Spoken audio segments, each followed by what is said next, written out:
Cine Garage. Aquí cabe todo el cine. Con Eric Estrada. Retrovisor. A través de puentes. Hola, ¿qué tal? Muy buenas. Vamos a iniciar un programa más de Retrovisor, estos programas que Cine Garage entrega todos los lunes a las 7 de la tarde para hablar de películas que se reestrenan o que llegan en Blu-ray o que aparecen por ahí en Netflix o en iTunes y que la gente puede volver a ver o puede checar por primera vez dependiendo la edad y los intereses de cada uno de ustedes. Este programa se llama Retrovisor y está dedicado justo a ese tipo de películas. Antes de seguir, nada más recordarles nuestras redes sociales. Facebook y Twitter son igual, Puentes MX. Y las maneras de escucharnos, obviamente no sé cómo está todo el mundo escuchando este programa en particular. Hay muchas formas. Una de ellas es a través de Stitcher, la aplicación. La otra es a través de nuestro canal de YouTube, Puentes MX. Una más a través de iTunes, que les ayudará incluso a medio administrar los programas que aquí hacemos. Hay programas de todo tipo en Puentes y los invito a darse una vuelta, a checarlos, a ver cómo están y de qué están platicando todos mis compañeros que ahora están afuera, del otro lado de la puerta que tengo enfrente de mí, en la cabina pequeña de Puentes. Un saludo a Aldo, que está ayudándonos con la ingeniería de audio y con la producción de este programa, que es quien salva el hecho de que mis voces tan malas suenen medianamente decentes. Él hace todo lo que puede, el que no hace su trabajo soy yo. Él me ayuda a que se entienda lo que estoy diciendo. Él quita mis carraspeos y mis toses, pule mis programas, entonces le agradezco mucho. Ahora él está encargado de la producción y agradecer también, por supuesto, a Miguel Lozano, a quien saqué literalmente del capullo en que estaba sumergido desde hace un mes y medio en un rodaje misterioso que ya luego tendremos chance de comentar, que nos diga de qué trata, con quién trabajó, qué estaban filmando. Estuvieron filmando por la Ciudad de México, por lo que pude detectar en su cuenta de Instagram. Y así con los tiempos como están ahora y con las noticias como van ocurriendo, prácticamente ayer le llamé a Miguel, le dije: Miguel, vamos a hablar de Terminator, si es que se puede ya hablar contigo, si es que la producción en la que estás sumergido desde hace mes y medio ya te da chance de regresar a los micrófonos de Puentes. Y ahora le doy la bienvenida porque lo conseguimos. Aquí está Miguel con nosotros. ¿Cómo estás, Miguel? Muy bien, muchas gracias. Gracias por rescatarme de esa semana. ¿Cuánto tiempo? ¿Ya acabaron ese rodaje? No vamos a dar nombres ni detalles, nada más saber si ya de veras acabaron o están todavía en detalles. Ellos se fueron, hicimos aquí 5 semanas, casi 6 semanas de filmación, y ellos se hicieron 2 más en Barcelona, y creo que justamente están en la segunda semana ya de rodaje. Allá. Sí.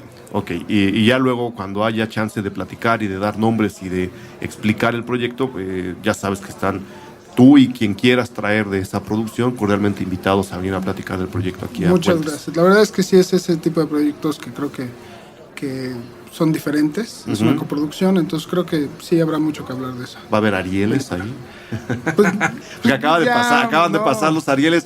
Ya luego comentaremos bueno, rápidamente, ¿cómo viste tú los Arieles? Bueno, pues ya habíamos hablado, ¿no? Ya medio habíamos ahí intuido quién iba a ganar. Claro, pero ya no sabía que se iba a llevar todo, güeros. Todo no, sí no. Y la verdad es que, pues sí, ya sabemos que yo no soy muy fan de la película, creo que está muy bien hecha, es muy yo bonita, tampoco, todo, sí. Pero creo que había mejores propuestas.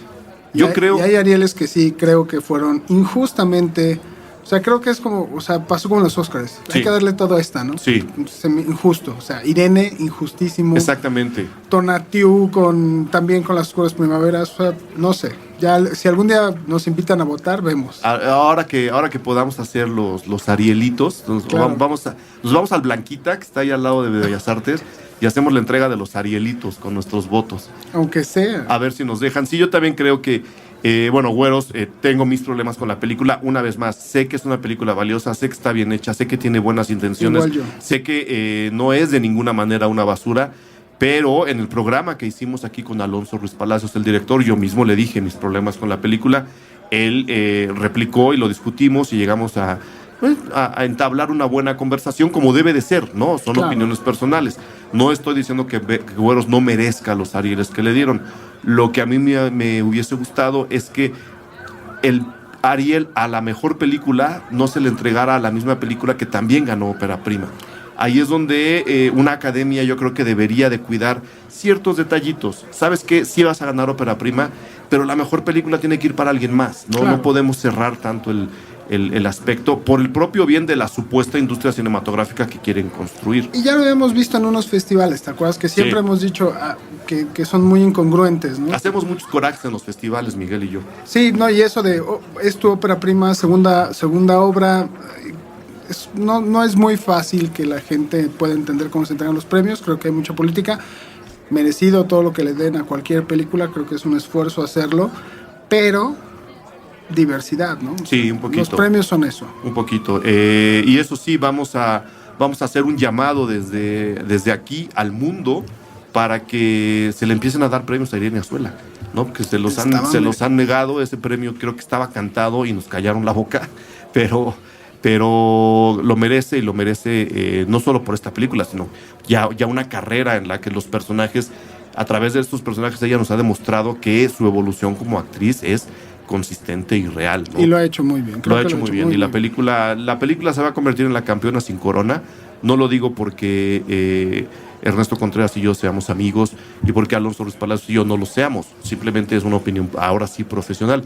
En algún momento esa película se va a convertir en un objeto de culto. Lo tengo muy, muy claro. Yo también creo que es una de las mejores películas que he visto en los últimos años. Y pasó ignorada para los miembros de la academia, ¿no? Vamos a ver. Esto no se trata de tener la razón o no. Una vez más, vamos a ver qué es lo que pasa en su momento. Hace poquito escuché a un chavo que dijo que hay dos tipos de música, el que te gusta y el que no te gusta. Creo que el cine es lo mismo. Claro. Hubo gente a la que le gustó mucho más Güeros que a nosotros. Hay gente que odia Las Oscuras Primaveras, por ejemplo. A mí me parece una gran propuesta.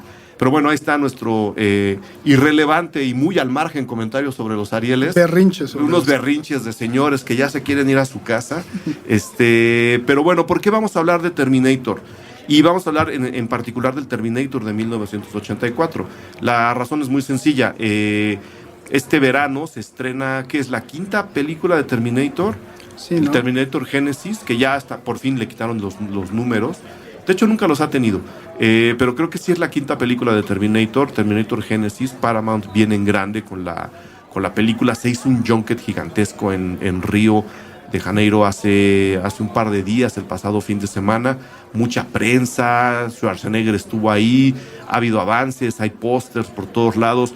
Creo que quieren recuperar un poco no solo el espíritu, sino el impacto de una serie cinematográfica. Esto no es tanto una franquicia, es más bien una serie cinematográfica, porque sí hay continuidad de la 1 a la 2, de la 2 a la 3, de la 3 a la 4, seguimos contando la misma historia. La quieren recuperar, especialmente después del casi fracaso que tuvimos con la película anterior con Christian Bale, una película muy desinflada. Pero entonces es la sexta. Entonces es la sexta, fíjate. Es la sexta, sí. Es que yo también, como no tienen los numeritos, se me va. Ajá. La única que lo tenía era T2, que era la 2, ¿no? Sí. Pero sí, creo que es la sexta. Porque sí, es la sexta. Son varias, es una serie larga. Este año, insisto, va a estrenar la nueva. Que también los avances son muy poco claros. Eso se los agradezco en realidad, que no nos estén contando la película de entrada, que haya todavía cierto misterio y cierta curiosidad por saber qué es lo que nos van a contar. Y a propósito de eso, salió una noticia hace algunos días que además tuvo a bien publicar Cine Garage, en la cual se anunciaba que Terminator, la versión original, la primera película, digamos, la de 1984, iba a ser reestrenada en el mundo, ¿no? Iba a sufrir un nuevo enfrentamiento con la realidad en estos días, a mediados de junio, finales de junio. Se hablaba de el 5 de junio. No, la quinta vez. Es la quinta vez. Ya lo chequé. Para que no nos ataquen. Es la quinta película, porque hay muchos fans de Terminator que seguramente estarán checando que demos bien los datos. No lo vamos a hacer, somos unos amateurs. Somos humanos, no somos cyborg. No soy un T100 ni un T1000. La nota que les comento se publicó en Cine Garage el 21 de mayo del 2015 y comentaba justo que la MGM va aprovechando el estreno de la película nueva van a reestrenar en el mundo, comenzando el 14 de junio en Estados Unidos y el 23 en el Reino Unido, la película de 1984 de James Cameron con Arnold Schwarzenegger. Prácticamente la película que los convirtió a los dos en estrellas internacionales. Los dos eran prácticamente desconocidos, especialmente James Cameron. Y a propósito de eso, y esperando, por supuesto, que este reestreno llegue a las salas mexicanas, algo en lo que confío, creo que eso sí va a pasar, algo me dice que eso sí va a pasar, pues decidí comentar a manera de retrovisor el Terminator de 1984, que dirige James Cameron y que coescribió junto con Gale Anne Hurd, William Wisher Jr., que hizo los diálogos adicionales, y que lo convirtió en uno de los directores, productores más afamados de Hollywood a partir de ahí. Nada más como dato para ver de por dónde te gustaría a ti comenzar, Miguel. Nada más como dato, James Cameron en el 84, antes de hacer Terminator, estaba tratando de sacudirse, y lo sigue haciendo a la fecha, de sacudir de su filmografía su ópera prima, que es Piraña 2. ¿No? Piraña 2. O sea, el señor empezó con una secuela de Piraña. No, y además creo que uno de los datos de esos que escuchas, el señor le vendió al productor, coescritor, los derechos en $1. Porque le dijo, esta es la historia que quiero hacer, pero ya la quiero dirigir. Ok, la dirijo, pero te la vendo en $1, pero yo la voy a dirigir. ¿Hablamos de Terminator? Terminator. Ajá. Y pues le salió muy bien, creo que económicamente no, ya después con otras películas muy taquilleras que ha hecho el señor, ya recuperó el dinero, pero sí es como la historia que él quería hacer, y su ópera prima no era lo que él quería hacer. Sí, no. Yo creo que ahí James Cameron jugó el juego que se tenía que hacer en ese momento, ¿no? Entrar a la industria de la manera más sencilla posible, y pues fue haciendo una película por encargo, que es Piraña 2, que lo metió y que seguramente le entregó una libreta de contactos lo suficientemente eficaz como para conseguir filmar una de las películas seminales de la ciencia ficción contemporánea, una película importantísima en la historia de Hollywood, y por supuesto una película que transformó no solamente la visión que tenemos de la ciencia ficción, sino la manera como se puede producir una película de ciencia ficción con $3, ¿no? Creo que por muchos lados le podemos encontrar valores a la película, más allá de que se hayan plagiado la historia o no, que eso lo comentaré más tarde. La película y como obra de ciencia ficción creo que tiene muchísimos valores, especialmente si vemos que James Cameron es un director que prácticamente no ha soltado la ciencia ficción en toda su carrera. Es un género que le atrae, que le gusta tenerlo ahí cerca, y su filmografía habla por sí misma. Ahora les contaré qué fue lo que hizo James Cameron después de Terminator. ¿Tú te acuerdas, Miguel, la primera vez que viste Terminator? Yo me acuerdo mucho de la primera vez que vi Terminator, sobre todo porque al ser yo estaba muy chico, estoy seguro que no la vi en el cine, la vi después en esta colección de... No, yo tampoco la vi en el cine. De piratería nacional que teníamos todos en nuestros betas y luego VHS. No estoy diciendo que esté bien la piratería, pero así era. Así era. Porque una película estrenaba meses después aquí, no es como ahora que a veces se estrenan antes que en Estados Unidos, sí, ¿no? Entonces yo recuerdo tenerla en casa y verla y sentir aprecio o admiración. ¿Solo? No, la vi con mi hermano mayor, estoy seguro, porque todo lo que vi de niño era ciencia ficción o karate. Bruce Lee era mi elección, pero él siempre escogía Star Wars, escogía ciencia ficción, naves espaciales, cosas así. Entonces yo estoy seguro de haberla visto con mi hermano, pero lo que más recuerdo es que nos caía bien el malo. Claro. O sea, él era el asesino, pero de verdad, cuando la volví a ver años después, me acordé de que el bueno o el que viene a perseguir al malo, no me acordaba ni de su cara. Sí, no.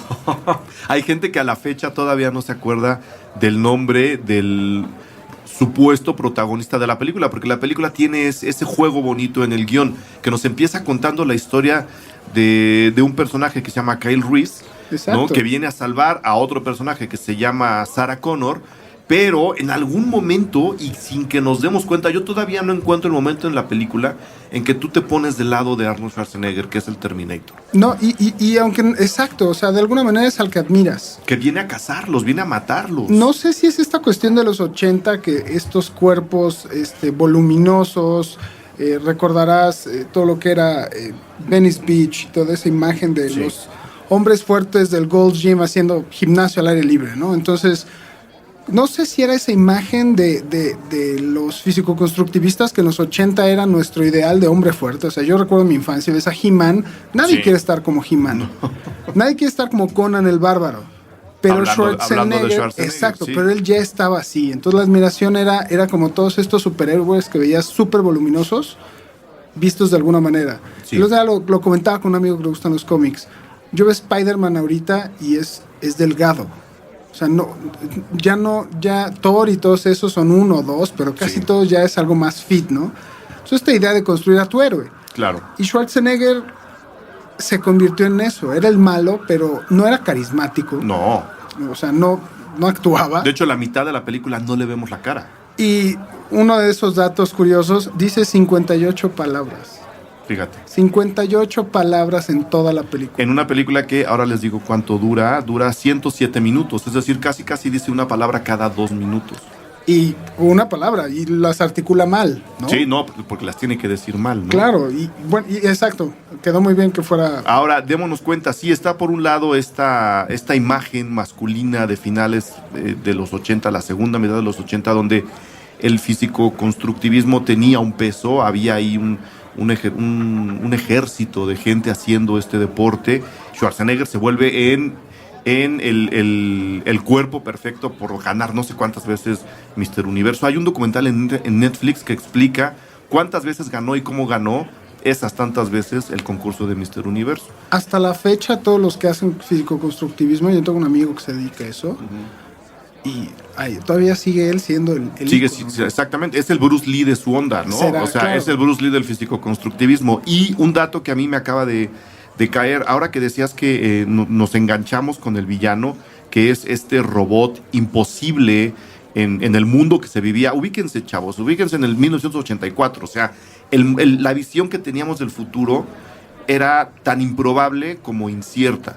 Es decir, imaginarse un robot que se viera como humano, que actuara como humano y que fuera prácticamente indestructible, tecnológicamente era imposible en 1984. Ahora lo es, pero ahora es más probable que alguien pudiera en algún momento desarrollar los planos para fabricar una máquina así. En 1984 eso era impensable. Entonces, ya de entrada, el personaje nos daba un golpe, un shock que nos sacaba por completo de nuestro mundo. Número 1, eso ya tenía cierto atractivo. Número 2, el físico de Schwarzenegger, ¿no? Y número 3, ojo, que es el dato que me cayó, estamos hablando del mundo después del Imperio Contraataca. ¿Por qué traigo esto a colación? Porque en el Imperio Contraataca se consiguió de manera generacional y alrededor del cine el encanto mayor hacia el villano mayor. Cuando Darth Vader le confiesa a Luke Skywalker, cuando Darth Vader, que ya nos caía bien desde la película anterior, porque era carismático. Porque era un personaje muy carismático. Es otro Terminator. No le vemos la cara. Es mitad máquina, mitad humano.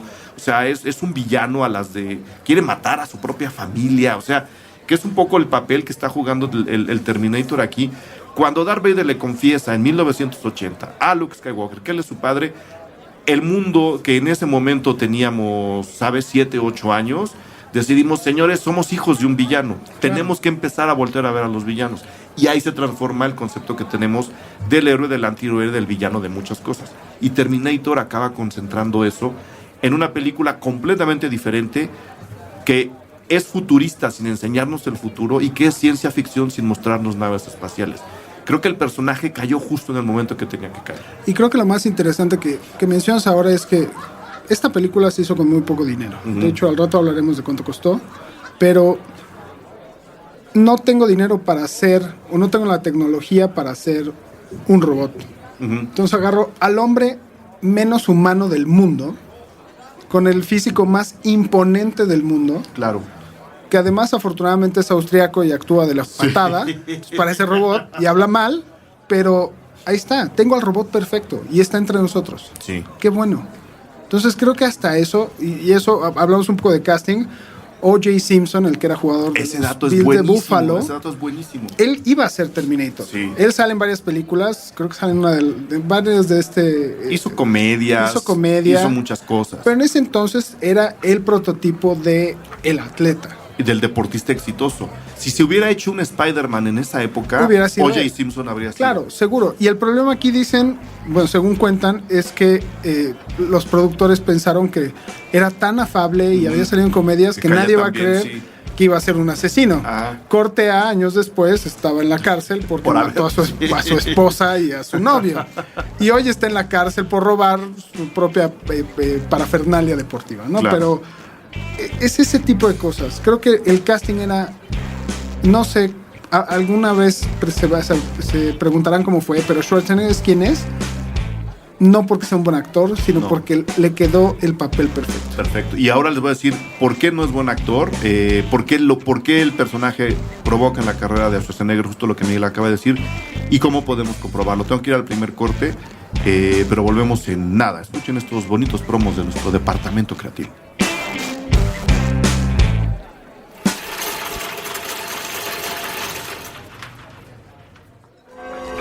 Te invitamos a escuchar la primera colaboración entre el Museo del Palacio de Bellas Artes, Spotify y Puentes para la exposición Nosotros Fuimos, una colección de retratos realizados entre 1866 y 1936 que despliega una microhistoria del centro histórico y su gente. Instantes, deseos, aspiraciones y sentimientos condensados al momento de disparar el obturador. Intervenciones está disponible a través de Spotify desde la cuenta M Bellas Artes. Escucha al museo, asiste al museo, recorre la exposición en compañía de la playlist. Nosotros fuimos hasta el 31 de mayo.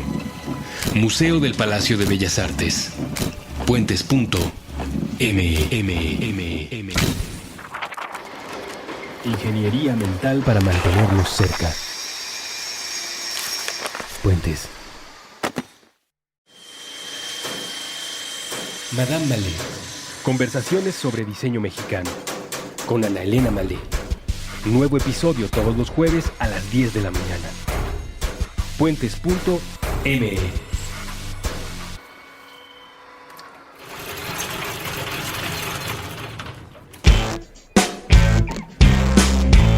Ahora sí, estamos de regreso. Hablando un poco de la preparación de Schwarzenegger antes de esto no tenía prácticamente ninguna película, ya no digamos valiosa, sino mínimamente interesante. Tiene, ahora les voy a decir, Stay Hungry del 76, nada. Tiene una película que se llama El Villano. Y en realidad su primera aparición grande fue Conan el Bárbaro, que pues era una película en donde sí, él lucía y él estaba arriba del caballo y él era como este guerrero mítico, casi He-Man, también muy de esa época, eran películas que se hacían mucho en esa época, pero que estaba en medio de un equipo gigantesco de otros combatientes y otras bestias que hacían que el señor Schwarzenegger quedara mínimamente dibujado en la pantalla, aunque él era el póster de la película. Pero lo interesante es Conan el Bárbaro, porque esto es un bárbaro moderno. Sí. Es el robot, porque él es un robot moderno. O sea, creo que él era perfecto para estos papeles porque así funcionaba. Así funcionaba. Él después hizo Conan el Destructor y luego filmaron Terminator. Se cuenta, se dice, y hay por ahí un documental sobre la película en donde efectivamente vemos a Schwarzenegger ensayando no sus diálogos, porque ya nos acabas de decir, dice 58 palabras en toda la película, no su gesticulación, porque el chiste era que él no gesticulara, sino los movimientos que él tenía que hacer como máquina. O sea, él llegó a mecanizar tanto sus movimientos que fue lo que consiguió encajarlo en el marco que estaba hecho para él, a final de cuentas, que es lo que dice Miguel, el personaje perfecto para este hombre que había venido de la nada, que se había convertido en una figura internacional y que ahora quería conquistar el mundo vestido de robot. Y ahorita que mencionaste esto de sí es el casting, sí es el tipo de película, yo no me imagino cómo vender o cómo hacer que logres sacar el dinero para una historia donde tu personaje principal no es el bueno. Sí. O sea, eso debe de haber sido muy, muy diferente. Y pensando ahorita, lo platicábamos, He-Man es del 80-81, la caricatura que todos vimos. Skeletor era muy, muy, muy atractivo, pero siempre tenía que lucir como un tonto. O sea, yo me acuerdo que de niño te gustaban más los juguetes de Skeletor pero era el tonto, Era el porque tonto. perdía. De hecho, el doblaje mexicano tenía chistes malos con Skeletor, ¿no? Muy Él malos. Él soltaba los chistes malos. Sí, chistes sobre la calaverita y cosas así, ¿no? Entonces es cuando dices, ¿cómo decidir que tu película el malo es el héroe, ¿no? Y aguantar una franquicia así, que bueno, eso ya es otro tema, pero sí creo que lo más interesante de Terminator son esas cosas que hizo diferentes. Por ejemplo, otra de las cosas que a mí me llaman mucho la atención es cómo se quedó en la cultura pop. Sí. O sea, puedes hacer referencia todavía a eso.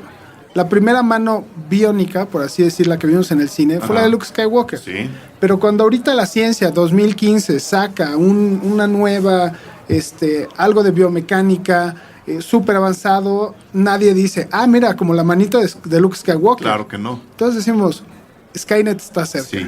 Eso es como Terminator. Todo mundo habla de Skynet. Todo solo, y ahorita con internet, redes sociales, espionaje digital, todo eso, o sea, nos estamos acercando a eso. O sea, creo que es un referente de la ciencia ficción y sobre todo de la inteligencia artificial, ¿no? Sí.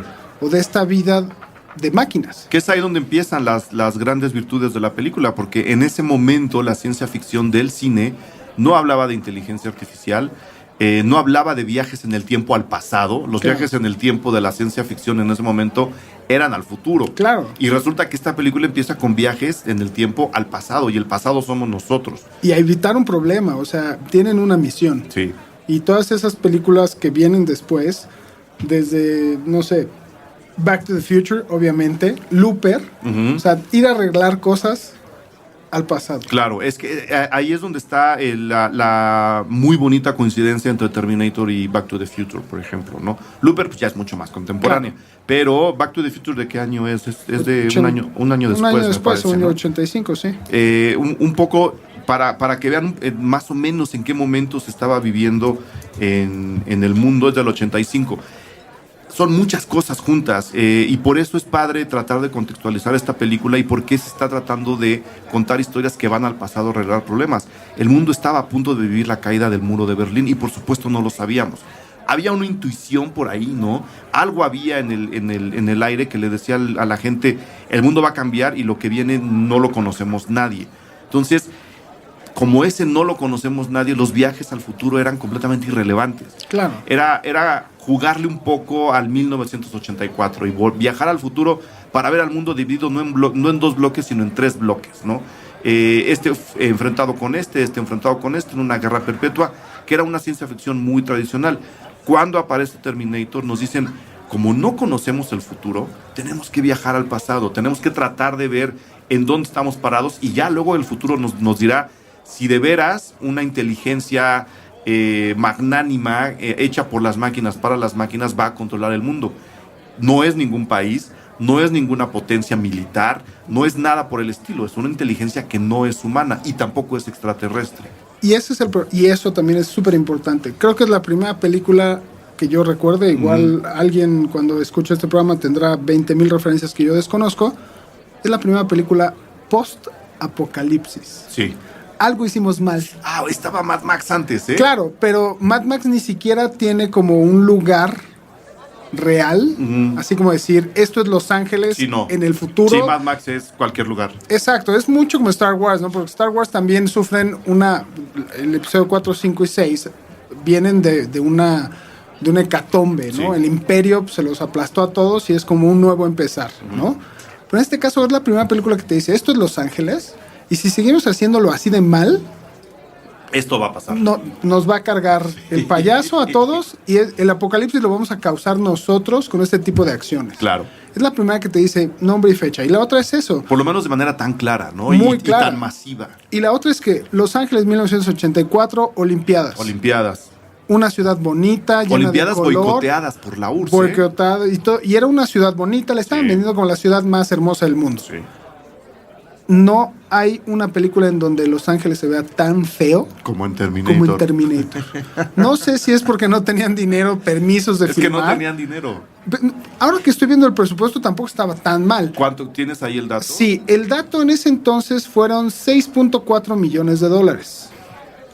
Eso, En 1984. lo que sería hoy casi 14,835,000 dólares. ¿Qué es con lo que se hacen las películas de terror ahora? Claro. con ese presupuesto. Birdman está entre los 16.5 y 18. O sea, hay películas hoy modernas muy bajo presupuesto. O sea, Birdman fue de bajo presupuesto comparada con no sé cuánto. Con la que quieras. Avatar, o sea. Avatar. Avatar, lloro cada vez que los leo, pero el budget de Avatar fueron 237 millones. No hay manera. Entonces, sí, 15 millones de dólares tampoco son peanuts, no son cacahuatitos, pero sí te alcanzaba para hacer algo. Pero este esfuerzo de decir, ajá, sí, es la ciudad más bonita, sí, Olimpiada, sí, lo que quieras, pero mi película es retratar lo feo, lo malo, sí, lo inseguro.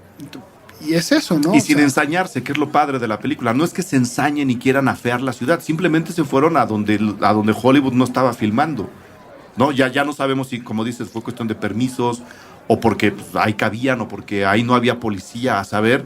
Pero no es que quisieran enseñar el lado feo de Hollywood, es que de Los Ángeles necesitaban enseñar una tierra que no iba mal, ¿no? Que iba hacia un futuro extraño. Y lo curioso es que la encontraron ahí, en las calles de Los Ángeles. Y luego, exacto, yo creo que, la verdad, no creo que haya sido dinero, yo creo que ahí vivía, ¿no? O sea, sí. Hollywood, ahí está. Sí. Todo lo que necesitemos, pero es eso, el decidir hacer una película muy clara, con un tono muy claro, con este aire post-apocalíptico, que tal vez es una palabra que viene después, no estoy seguro, hacerla con un actor malo, sí, pero que todo con un mal actor para que quede más claro. Eso es un mal actor porque él es el villano. Claro, sí. Entonces al final yo creo que es lo que más le podemos apreciar a James Cameron, es que lo hizo a su manera. Sí. La película, si alguien la vuelve a ver después de esta plática, o si alguien la tiene muy memorizada, pasan 10 minutos y no sabes de qué trata la película. Sí, no. Tú viste un hombre desnudo que mató a otros hombres con una fuerza descomunal, porque ni siquiera estás enterado que es un cyborg, y luego llega un hombre un poco más atlético que al parecer tiene una misión. Sí. Hoy en día yo creo que nadie te agarra con esta, y más hoy el Hollywood de hoy en día que es muy complaciente. Exacto, nadie aguanta o nadie te produce una película si en los primeros 15 minutos no pasa algo. Bueno, Avengers. O sea, ya el tráiler, hay una hora y no pasa nada, pero eso es otro tipo de no pasa nada. Exacto, es un no pasa nada, pero ya los conozco a todos. Sí. Aquí es no pasa nada y ok, los mató, les quitó los zapatos. Pero no puedes quitar los ojos de la pantalla. No, claro que no, porque es eso. O sea, lo que hizo James Cameron no es decir, esto es a mi manera y así se hace. Sí, eso lo tenemos muy claro. Lo que les iba yo a decir para confirmar que Schwarzenegger se hizo como personaje icónico de la cultura pop con esta película, viene nada más al revisar las películas que hizo después de Terminator, que fueron 2 en el 85, 1 en el 86, una en el 87, 2 en el 88, es decir, entró de lleno a la cultura popular y a la industria hollywoodense antes de poder tener una película medianamente decente que lo sacara de este pantano en el que se metió. El señor Schwarzenegger hace Terminator, en el 85 hace Red Sonja con Richard Fleischer. Esta historia era una especie de Conan femenino. Esa no la vi, debo aceptar. Es extravagante a más no poder. Es como Juego de Tronos, pero sin reyes. Okay. Todos son tribus ahí en una especie de páramos en las estepas rusas, ¿no? Una cosa muy rara. Luego hizo Commando, que es una película famosa, pero de ninguna manera es una buena película, en el 85 con Mark L. Lester. Luego hizo Raw Deal, hablando del final de la Guerra Fría y todo aquello con John Irving en el 86. Nada interesante ahí. Luego hizo Predador, que una vez más es una película de acción y que marcó puso un sello, pero que cinematográficamente no tiene ningún valor, creo. Pero yo creo que ahí ya estábamos hablando, sobre todo entre Comando y Depredador, yo creo que ya hablamos de una estrella de Hollywood. Sí, no, claro, todas estas las hace con él como protagonista. Claro, pero por ejemplo, Terminator sí fue el que le impulsó, por ejemplo. Sí. O sea, yo Red Sonja no la vi, Comando sí, Depredador sí, y después, bueno, creo que de ahí hasta Twins, Gemelos. No, ojo. Bueno, sí, Twins fue su primera película, hizo The Running Man después con Paul Michael Glaser en el 87, Red Heat en el 88 con Walter Hill, una película mala de Walter Hill, sí existe, y Gemelos, efectivamente, con Ivan Reitman en el 88, que es una película que además lo saca del cine de acción. Sí, yo creo que ¿será el primer héroe de acción en hacer comedia? Habría que revisar a Stallone. y había que revisar a héroes de acción anteriores como Steve McQueen. Creo que Steve McQueen tiene unas comedias por ahí. O sea, me estoy viendo muy purista, Claro. pero creo que sí hubo, no del tamaño ni del físico de Schwarzenegger, creo que sí hubo otros actores de acción que le entraron a otros. Porque Stallone hizo, creo que fue Oscar, ¿no? Una pero sí, asquerosísima malísima película. Un Oscar que por supuesto no le dieron ni uno. Y bueno, después de Gemelos, que es una película muy particular que también marcó época es Danny DeVito, ¿no? Sí, Oscar en el 91. Ella es muy tardía.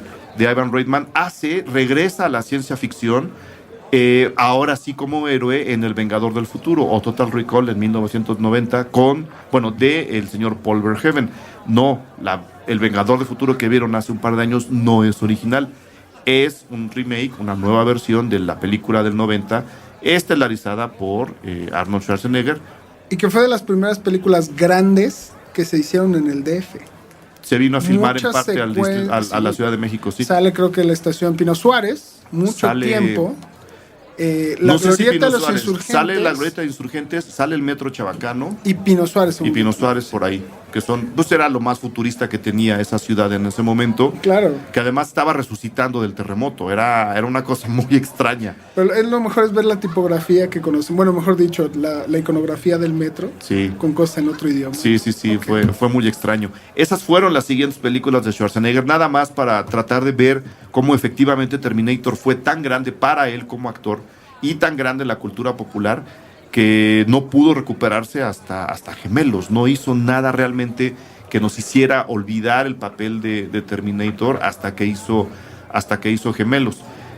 Hace rato que hablabas de la fotografía y de cómo se ve, bueno, no de la fotografía, sino cómo se ve Los Ángeles en la película. El director de fotografía es Adam Greenberg, que suele trabajar mucho por encargo y suele tener un abanico muy amplio de propuestas.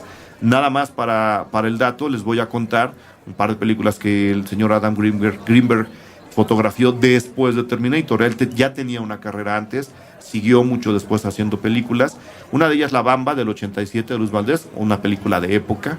Sí. Near Dark, una película de terror, de vampiros, muy interesante, muy padre, dirigida por Catherine Bigelow, que luego se convirtió en esposa de James Cameron. Ah, bueno. Sí, ahí claro. hay otro tema, ¿no? ¿Quién filma mejor, si Catherine Bigelow o James Cameron? La película es del 87. Yo creo que ella, ¿no? Ella tiene una de las frases que más me gustan en el cine y entre la gente que hace cine. En algún momento alguien le comentó si le gustaba de repente meter romance en las películas, si no le interesaría que hubiera algo más cálido entre las parejas de sus películas, que además son pocas. Y ella dice, porque se lo preguntó una chica, le responde: a ver, muchachita, yo no te voy a responder eso, solamente te voy a decir que jamás en mi vida, en mi carrera, voy a filmar una comedia romántica. Nunca. Hay muy poca gente que se atreve a decir eso, especialmente en el Hollywood de estos días. No, ahorita no puedes decir que no vas a hacer algo. No, es impensable. No puedes. Entonces Catherine Bigelow filmó con el fotógrafo de Terminator, Adam Greenberg, Near Dark en el 87. Si les gusta el cine de vampiros, esa película les va a interesar. Luego le ayudó a hacer la fotografía a Don Leonard Nimoy, que murió hace poco. 3 hombres y un bebé en el 87, una comedia. Sí. Una comedia, adaptación de una comedia francesa. Con fantasmita y todo. Sí, y luego regresó al prodigio tecnológico que fue Terminator 2, el día del juicio final, en el 91 con James Cameron. Que a mí, de verdad, yo creo que esa es una de las películas que rompieron en efectos visuales. Sí. O sea, no sé cuál fue primero, si Terminator 2 o Jurassic Park. Terminator 2 fue antes, creo, ¿no? Ahora te lo confirmo. Pero sí es ese tipo de películas que viste y dices... Jurassic Park es del 93. Y este es del 91. Que es algo, antes de irnos al corte, es algo que James Cameron sí merece que le reconozcamos. Quizá no tenga las películas perfectas, porque no las tiene. Quizá no esté utilizando... ¿Cómo lo puedo decir? Él lo que hace con sus películas, y Terminator 2 y El Abismo, que también es de él, son el gran ejemplo. Él lo que hace es juntar la tecnología de punta de su momento para conseguir las historias, que las historias se vean como él quiere que se vean. Claro. Él, digamos que no desarrolla tecnología, simplemente la reúne lo mejor que hay para conseguir los efectos visuales que él está buscando. ¿Eso es bueno para el cine? Claro que sí, porque una vez que tú usas esta tecnología de punta y que le demuestras a la gente lo que se puede hacer con computadoras que no está, y con sistemas, con softwares que no están desarrollados para tu película, sino que simplemente los recogiste, eso impulsa a los diseñadores de software a decir, si eso se hizo con lo que ya hay ahora, todo esto más se puede hacer si yo me pongo a trabajar. Y las películas, y en particular estas dos, Terminator 2 y El Abismo, lo que hicieron fue impulsar y empujar mucha de la tecnología de la cual películas como Jurassic Park se beneficiaron después. O sea, no podríamos haber visto los dinosaurios de Jurassic Park en el 93 si no hubiera existido El Abismo y si no hubiera existido toda la tecnología de Terminator. Estoy totalmente. Entonces, eso creo que sí se lo tenemos que reconocer al señor James Cameron. Nada más el dato extra antes de irnos al corte. Una película de Adam Greenberg que a lo mejor él mismo quiere olvidar, pero Samuel L. Jackson no, él la defiende a capa y espada. Serpientes a bordo de 2006 de Adam. ¿Es de él? Es la fotografía. Wow. Es la fotografía. Tengo que irme al segundo corte. Venimos con más datos de Terminator y más ideas para que en caso de que se estrene en México, y esperemos que sí, la vayan a ver. Ahora venimos.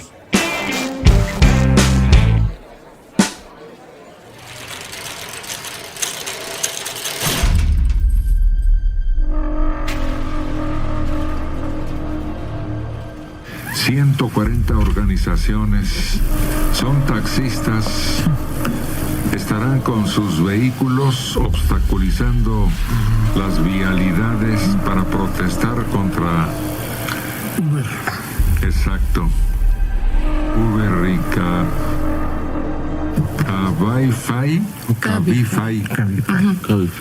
Cabify, que dan servicios de taxi por medio de aplicaciones para teléfonos móviles y sin concesión.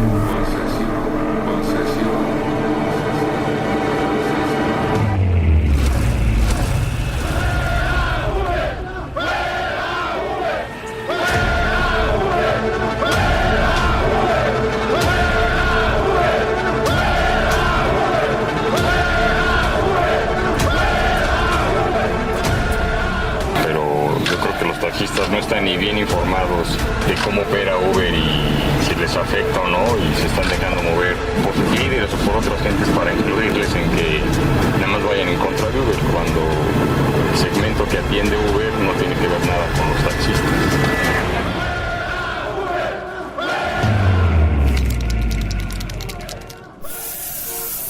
Esa es la consigna, o se va a Uber o aquí lo matamos.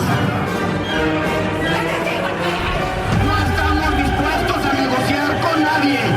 El transporte, el derecho al trabajo no se negocia con nadie.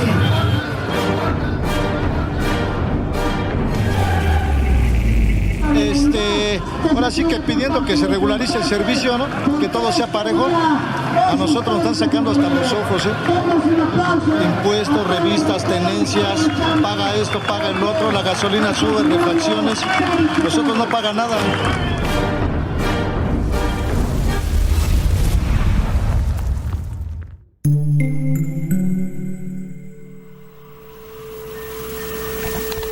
La ruta más corta entre dos extremos es un puente. Novedades desde la madre patria. De Ultramar, con John. Nuevo episodio todos los viernes a la 1 de la tarde. Puentes.m.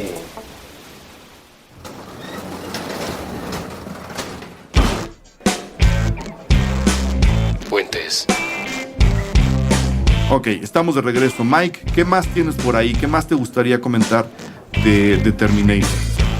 A mí me gustaría seguir un poquito en el legado. Creo que es eso. O sea, ya hay pocas franquicias que aguantan la tercera película. Creo que Terminator no la aguantó, pero el personaje ya trascendió. Claro. ¿No? Y la 2, como tú mencionas, creo que tecnológicamente hizo muchísimo. O sea, yo las veo como polos opuestos. Una con cero efectos especiales, exacto, o sea, muy, muy rudimentarios, y la otra justo del otro lado. Claro, que pero el personaje era el mismo. Y este personaje, además, ya convertido en héroe, Y el malo era súper atractivo y la tecnología muy similar al Mercurio, me encantó, o sea, pero cosas que ya habías visto en el abismo, ¿no? De alguna manera, la acuosidad y las sustancias Lo líquido, tomando formas, exacto. Pero creo que lo que más hay que reconocer es a James Cameron, es que siempre ha hecho películas, no voy a decir taquilleras, pero que han dejado algo, ¿no? Algo nos han dejado. Bueno o malo, ¿no? Porque a mí Avatar, por ejemplo, la odio con toda mi alma.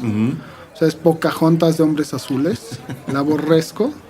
Pero luego está Titanic, ¿no? También está Titanic por ahí que dices, es una historia muy romántica, pero atractiva visualmente y a más no poder, ¿no? Y hace lo mismo que les decía yo al rato, reúne toda la tecnología de su momento, la usa de la mejor manera, eso sí, y eso ayuda a que otras películas se beneficien de los resultados de esa misma tecnología. Las siguientes películas de James Cameron después de Terminator, nada más para que vean el legado de Terminator, está Aliens en el 86, que Aliens le escribió, estaba yo checando el dato, James Cameron escribió el boceto de Aliens mientras esperaba, claro, que Schwarzenegger terminara Conan no Conan el Bárbaro, sino Conan, ¿cuál era? La segunda. Sí, tiene nombre muy agresivo. Que la acabamos de mencionar además. Sí, es Conan el Destructor. El Destructor. Estaba esperando que Schwarzenegger terminara Conan el Destructor, se puso a escribir y luego de hacer Terminator, eso que escribió le sirvió para meterse a otra franquicia, que era la de Aliens, que no era en ese momento una franquicia, era simplemente una secuela, claro, y acabó convirtiéndose en una franquicia. Luego hizo El Abismo, que ya les platicamos, que es donde nos dejó ver su lado hippie, ¿no? Y luego hizo Terminator 2, donde regresó al gran personaje de Terminator. Luego hizo una comedia romántica de espías muy chistosa que se llama Mentiras Verdaderas, esa sí se la aplaudo. Luego hizo una comedia romántica de proporciones gigantescas llamada Titanic, y luego hizo una comedia romántica con pitufos que no parecen pitufos que se llama Avatar, ¿no? Esas son las películas. Y como dices, lo interesante es ver cómo este personaje acaba empujando a la cultura popular y trascendiendo a su propio creador. Yo creo que de los disfraces más populares a finales de los 80 en Halloween era el de Terminator. No, definitivo. No. Todos en este mundo queríamos tener un ojo, así, la piel y todo eso. Era un gran efecto. Sí, todos lo buscábamos. Otra cosa que le quiero aplaudir a James Cameron es tecnológicamente, no solo en efectos visuales. Estaba leyendo que gracias a su pasión, o tal vez lo enajenado que es con ciertos temas, sobre todo el fondo del mar, y al dinero que ha dejado con todo esto, él hizo él con el dinero que tenía y con los objetivos que él tenía de hacer documentales en el fondo del mar, desarrollaron un tipo de submarino que nadie quería hacer, ¿no? Que ni la NASA decía, pues yo para qué, ¿no? Yo quiero ir a Marte, a mí el mar me da igual. National Geographic no tenía el dinero, ¿no? Y creo que justo con el hijo de Jacques Cousteau y con otras personas que hoy son cineastas y son entusiastas del mar, pues sí, desarrolló una tecnología que gracias a James Cameron y a su dinero y a sus ganas de ir al fondo del mar, algo que ya había explorado tal vez desde Piranha 2, aunque quizá, lo quiera negar. A lo mejor en Piranha 2 empezó su pasión. Por el mar, exactamente. Dijo, mira, el agüita me gusta, pero en El Abismo lo hace, en Titanic lo vuelve a hacer. Hizo un documental sobre el Titanic después. Sobre la exploración para buscar al Titanic. Justamente, ¿no? Entonces se tiró años ahí dentro, y eso también se le aplaude, ¿no? Un señor que tiene una pasión por... Sí, no, nos gustarán o no nos gustarán sus películas, unas más que otras, pero creo que la determinación que lo ha llevado a concretar varias de sus ideas y varios de sus planes sí merece reconocimiento y aplauso, ¿no? Porque si este señor, en lugar de hacer películas, que además ha hecho bien haciendo películas, fuera, no sé, astronauta o explorador, que de alguna manera lo es, pues bueno, otros beneficios le estaría dando a la humanidad. Creo que además el hecho de que lo consiga lo convierte en una especie de inspiración para muchas otras personas, y eso siempre va a ser bueno, ¿no? Y entre Titanic y Avatar se echó, ¿qué? 12 años. Sí. 12 años sin hacer... Porque Titanic es del 97. Del 97 y Avatar, ¿de cuándo del es? 2009. Ah, bueno. O sea, ahí hay mucho tiempo para poder alcanzar, que es algo que él dejó muy claro. Él no podía filmar Avatar, que es un poco lo que le pasó con Terminator 2. Él no podía filmar ni Terminator 2 ni Avatar, porque simplemente los efectos visuales que él quería conseguir no se podían hacer con los software que había en ese momento. Y yo creo que eso le debería dar mucho coraje a George Lucas, porque con más dinero hizo peores películas. Sí. Y más tecnología. Y más tecnología, además, pero menos espacio. Entonces, ahí está, digamos, un poco el legado de James Cameron. El legado de Terminator yo creo que es innegable. Como te decía, transformó la visión de la ciencia ficción, transformó la manera de filmar ciencia ficción. De ver al malo. De ver al malo, transformó a los villanos. Y sí le dio al mundo una especie de llamada de atención sobre la inteligencia artificial, sobre la fuerza bruta y sobre las posibilidades de la propia humanidad. Creo que sí cumple un papel muy fuerte dentro de lo que es la ciencia ficción, ¿no? Que es hacernos voltear a ver a un futuro que desconocemos para ver qué tan mal estamos haciendo las cosas en el presente. Sé que lo digo siempre que se habla de ciencia ficción, pero creo que una película hecha con, ¿qué quedamos? $15 millones actuales. Sí, que no son que nada no es, o sea, creo que tiene muchísimo mérito. Entonces, sí me gustaría que la gente, en caso de que la película llegue a las salas mexicanas, y si no, me dices que tú la viste en Netflix. Está en Netflix, sí, tenía que volverla a ver. Sí. Creo que eso nos pasa, ¿no? Con las franquicias, tienes cosas que dices, es de la 1, de la 2, de la 3. Entonces la tenía que volver a ver. Y sí, está en Netflix. Entonces creo que siempre estará muy a la mano. Estará a la mano. Acabo de ver una joya que está ahí por YouTube, se llama Kung Fury.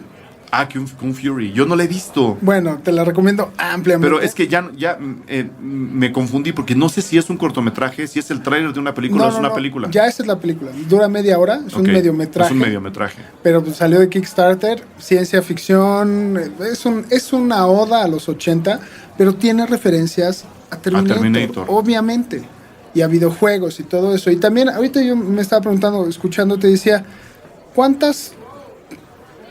¿qué tanto influyó no solamente en el cine, ¿no? En el cine es obvio que no habría Yo Robot, no habría un argumento para la última de los X-Men, ¿no? Es más, me gustaría saber si los centinelas de los X-Men son después de Terminator, ¿no? Eso estaría bueno preguntárselo. Todo ese tipo de cosas que dices, la percepción del robot, dejar de ser robotina, dejar de ser el robot de viaje, ¿cómo se llaman? Los Perdidos en el Espacio, ¿no? Perdidos en el Espacio había unos. No, olvídate de eso. Tan tetos. Dejar de ser los robots de la propia Star Wars, que no eran robots que parecían humanos. No, claro, exacto. Por muy humanoide que fuera C-3PO, era innegable que era un robot. Y era torpe, y todos los robots son torpes. Y de repente, y las máquinas, ¿no? El AT-AT es torpe. Pero de repente te ponen a un humano actuando de robot y todos nos compramos que en el futuro los robots pueden ser tan físicos como nosotros, como los humanos, como los animales. Sí. Y esta semana, obviamente, no sé si has visto este robot Cheetah que hicieron, creo que en MIT o algo así. Ya salta obstáculos. Sí. O sea, cada vez que veo eso digo, nos estamos acercando a Terminator. Nos estamos acercando al reino de Skynet, que es el último dato que les... Bueno, no, el último dato, el programa es de Miguel, él puede agregar todos los que quiera. Hubo una demanda hacia... No sé si llegaste a investigar hasta allá. No. Hubo una demanda de plagio de un escritor que se llama Harlan Ellison hacia James Cameron. Harlan Ellison decía que James Cameron, para la serie para la que él trabajaba, hablo de Harlan Ellis, The Outer Limits, una especie de antología de cuentos de ciencia ficción, él escribió dos en particular, Soldier y Demon with a Glass Hand, en singular. Y él decía, después de ver la película, que James Cameron se fusiló no solamente la historia del robot, sino que llegó incluso a otro cuento que él había escrito que se llama I Have No Mouth and I Must Scream, que es algo así como no tengo boca pero necesito gritar. Se robó de ahí la idea de Skynet.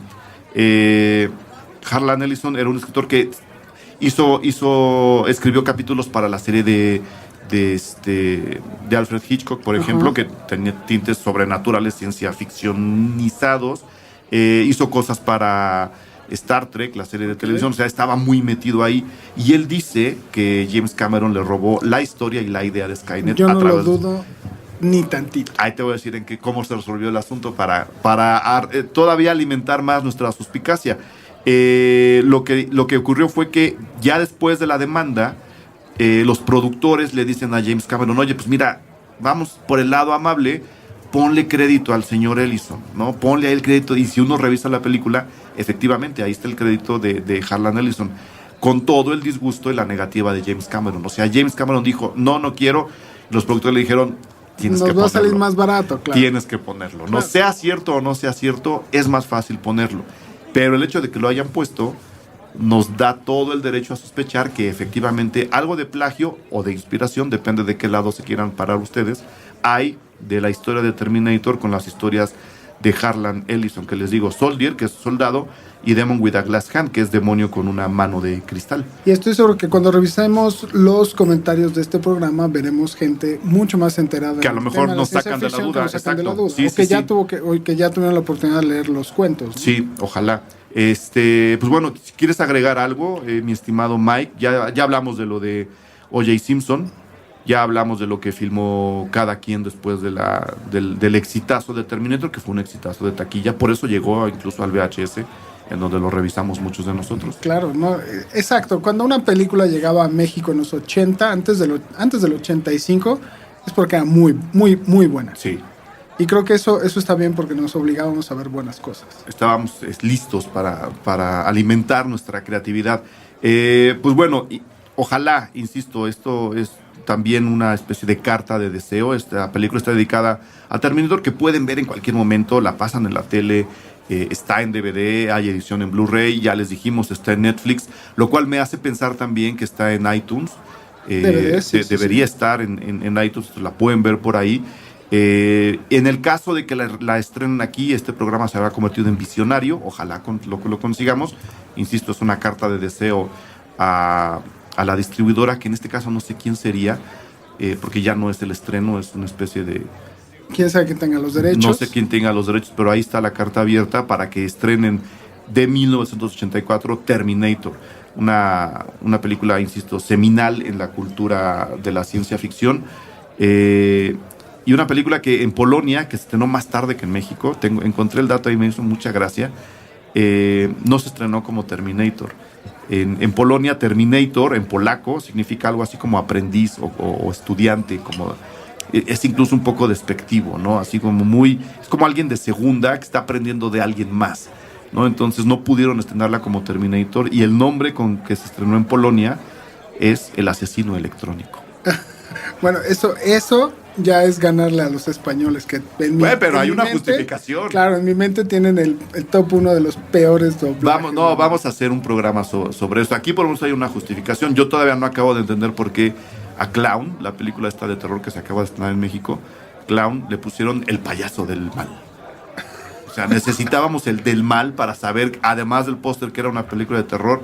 Yo no lo sé, pero bueno, ahí está Terminator. ¿Algo más, Mike? Lo único que quería decir es un dato que se me hizo súper curioso, pero que al final del día creo que te das cuenta de cómo eso también creó. Es que la frase icónica de I'll be back, no la quería decir Schwarzenegger, porque decía que le costaba, que se sonaba extranjero. Él se sonaba extranjero. Él que decía I will be back. Ok. Entonces quería articular bien y Cameron le dijo, no. Tranquilo. Tú no te preocupes, tú dilo como te salga. Y aquí estamos, ¿no? O sea, creo que es la frase que lo va a perseguir toda su vida. Y el decirlo como extranjero era la justificación perfecta para ser un robot, ¿no? Claro. Entonces, por mucho que dicen que entrenó y llegó y quiso convencer, I will be back. No. Tú dilo. Tú dilo. Ahí está el guión. Y ahora, si la película se resuelve en México, pero que lo hará en el mundo, está cumpliendo su promesa. Sí. El señor regresó. Mil gracias, Ya ha regresado 5 veces. Ya ha regresado 5 veces. Mil gracias, Mike. Gracias a ustedes. Como siempre es un placer estar por aquí. Saludos a todos. Cine Garage. Aquí cabe todo el cine. Con Eric Estrada. Retrovisor. A través de puentes.